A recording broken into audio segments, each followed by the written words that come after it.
burden, ang ilahang mga panimalay. Tataghan tayo ng mga panimalay nga nasunog. And until ground still on fire.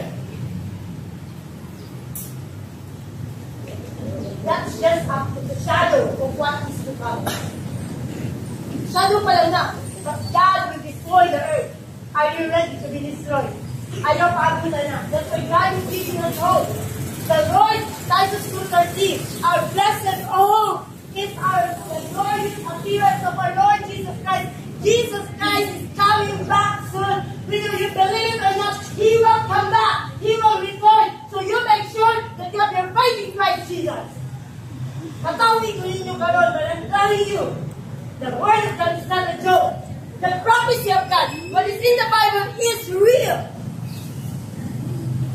What changed me? The word of God.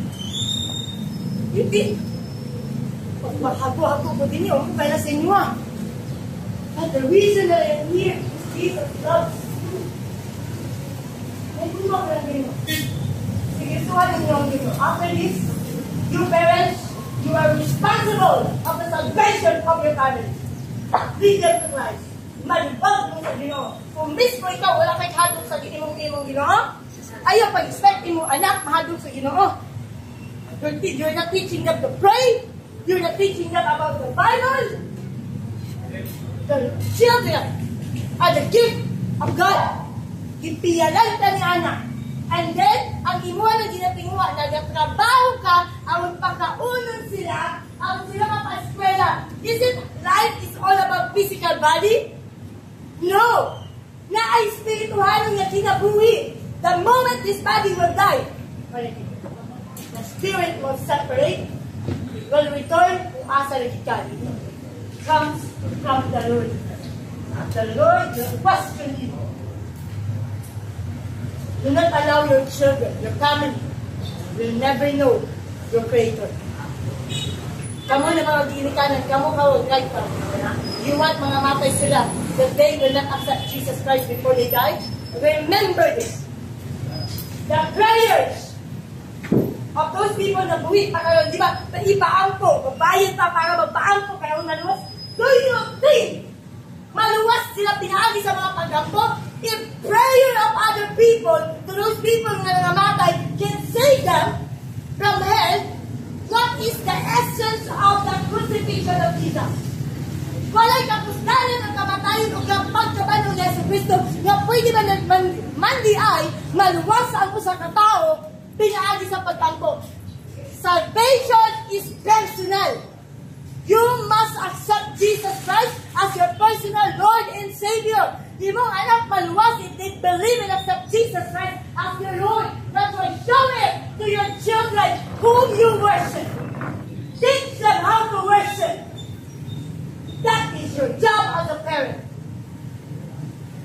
Even in the Israelites in the Old Testament, the commandment of God to the Israelites, teach your children to fear the Lord your God.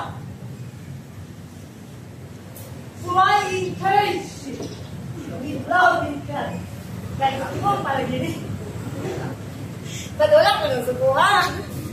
I love you with the love of the Lord. And I just want you to encounter Jesus. He loves you so much. Okay, here. Whoever closes his ear to the cry of the poor will himself call out and not be answered. Ay siya, kung di ka manumbalik sa mga kabos, kung mga ayaw sila utabang, hindi ka usap panumbalingon kung mga ayaw ka utabang. Namin na mapangayon sinitabang ng mga kabos. Remember this. God is nothing your heart. If you are merciful to those people na nakailangan ng mercy, konting bagay lang yan, but I'm telling you, God is nothing. Try to give to those people kung meron ka naman. Huwag mo ipagkait. Ako, iniisip ko palagi pag may lumalapit sa akin, or kahit di lumalapit, and when I am convicted by God, to give, ang sinasabi ko palagi sa sarili ko, I can earn this. Pero itong tao to, hindi niya kaya. Hindi mahirap sa kanya kahit kumita ng 10 piso o 20 pesos. But I can earn this. Sabi ko. And I am blessed by God. So, it's just a money, but God is looking to the quality of your heart. And always remember this. When you want to do good, always to live by faith. Because your goodness is nothing if you don't acknowledge God. And there's no blessing if there's no faith. Just out of goodness, no. Isipin nyo palagi, I want to please you, God. I want the people will see that there's God in me and they can praise the Lord. Your generosity will give, and your generosity is nagbibigay niya siya na, nag-haatid niya siya ng pagsamba sa Panginoon. Now here guys, okay, I'm gonna end this. Sayangin sa mga verses. But anyway, sa oras. Sa oras. But in here, gusto ng Panginoon Diyos kung paano yung mga dasal ay masagot, kailangan natin matubalisod sa ating mga kasalanan. You can do it as long as you have your Christ in Jesus' name. And meron kayong Bible. Obey the Word of God. Read the Word of God. And my lifetime verse is Joshua chapter 1 verse 8. Habang buhay, sunugin niyo yan. Joshua chapter 1 verse 8. Read the Word of God. Do not depart the book of the law. Yung salita ng Panginoon Diyos, huwag yung iiwalay sa inyo.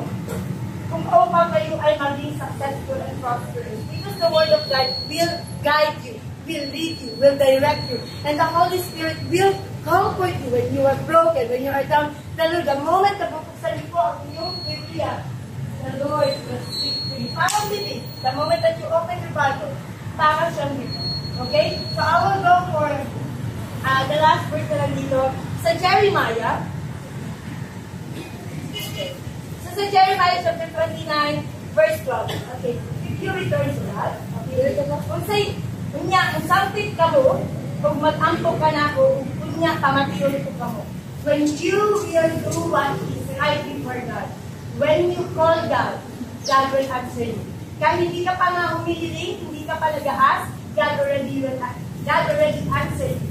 Kahit hindi pa nabubuksan yung bibig mo, He already heard you. Ganun po ang pagkakaiba sa mga tao na nag-serve kay Lord. Kaya kaninong pagdarasal ba ang mas ipigdal? Yun pong mga tao tunay na sumusunod sa Panginoon Diyos.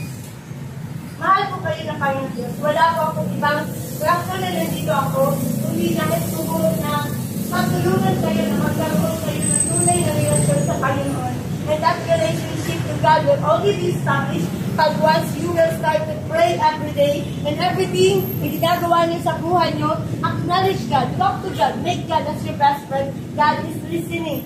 And also, read the Word of God. Let God guide you so that you will know kung ang sinasabi po ay walang katotohanan. Do not believe anyone na nag-preach sa inyo unless you read the Bible so that you can tell that that person is speaking the Word of God and that's true. So that's it. Let's ask you. Good day. I hope po meron po kayo natutunan para sa akin. Pwede namin tayo natin na. Then I will wish I can pour out to you. Okay, I can pour out to you yung mga insights nyo. Once again po, kung ano po, meron po kayong mga kahilingan, remember this, God is watching you and He understands your emotion. So, kung meron po kayong mga nararamdaman, God is our Jehovah Rapha, our God is our provider, our healer.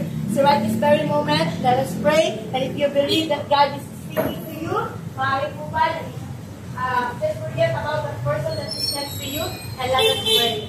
Father,